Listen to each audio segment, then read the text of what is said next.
תתחיל.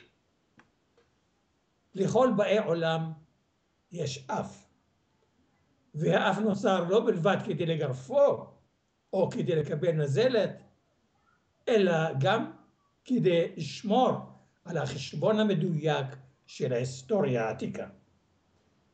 אפשר שלא יהיה זה נאום ממש, אך ההיסטוריה העתיקה מלמדת אותנו דבר אחד, שמאז מעולם היו להם לבני אדם אפים. כדי להוכיח זאת, די להביט סביבי בכל היושבים כאן. אפים, אפים, אפים, אפים, אפים בכל אשר תפנה. האף הוא אולי החלק המגוחך ביותר בפרצופו של אדם.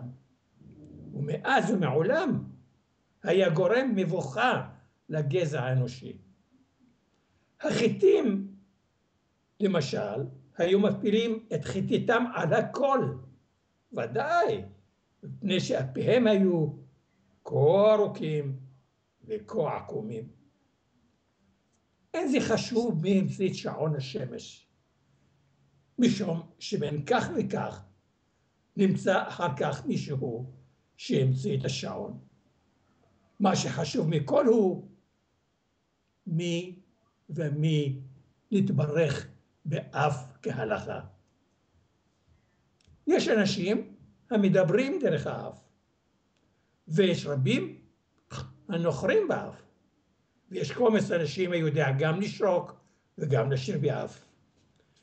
יש אנשים שמוליכים אותם באף, ויש שנוהגים לתקוע את אפם בכל מקום.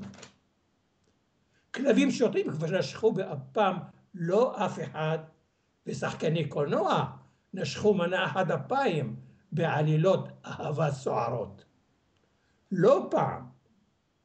לא פעם נזכרו דלתות לפני האף ממש, ולא פעם נשתרבב אף לתוך מקצפה ולתוך מחליף תקליטים אוטומטי.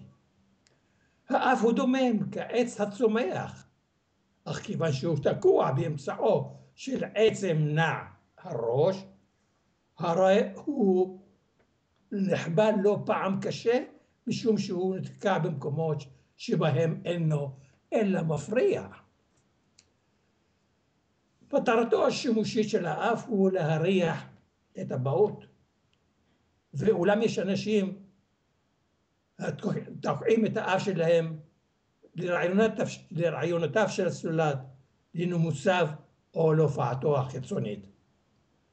אנשים אלה תולים בדרך כלל את אפם ברקיע, כאילו זו הייתה הדרך הנכונה לבוא בשער שמיים. רוב בעלי החיים נחירים להם, אך רק למעטים יש אף, כפי שאנו מבינים מושג זה. בכל זאת, מפותח חוש ריחם של בעלי החיים יותר מכל אדם אחר, שנתברך באף ממש. ללא צל של ספק, הצד החשוב שבאף, שהוא גורם צרות, מעורר מלחמות, מפיר בריתות, ידידות עתיקת ימין, והורס משפחות מאושרות רבות.